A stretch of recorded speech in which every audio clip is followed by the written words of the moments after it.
Hello साथीहरू, good morning. आरामै हुनुहुन्छ होला। यो भिडियो कहाँबाट हेर्दै हुनुहुन्छ पक्कै पनि कमेन्ट गरिदिनुहुन्छ भन्ने ठुलो आशा छ।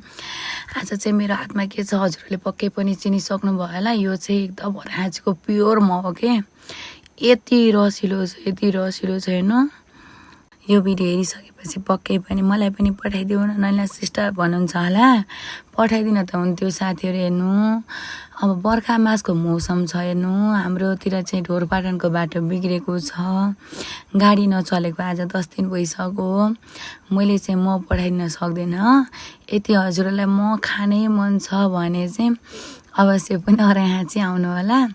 घर आउनुभयो भने चाहिँ मैले खाना दिनेछु। म चाहिँ होइन पठाइदिनलाई चाहिँ मैले कष्ट गर्न सक्दिनँ साथीहरू। म त्यही बनाएको।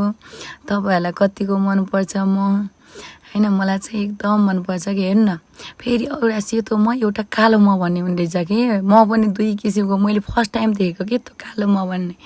तपाईँहरूले देख्नुभएको थियो कि कालो मह साथीहरू। त्यो कालो मह हेर्नु त, एउटा हातमा सेतो मह छ, एउटा हातमा कालो मह छ। हजुरहरूलाई म कतिको मनपर्छ हजुरहरूलाई चाहिँ कमेन्ट गर्नु होला। होइन त यो कुन कुन प्रजातिको मह होला साथीहरू। त्यो मह पनि यति मिठो छ नि, यति मिठो छ, कुरै नगर्नु कि। है साथी, त्यही भन्न आएको गएँ ल।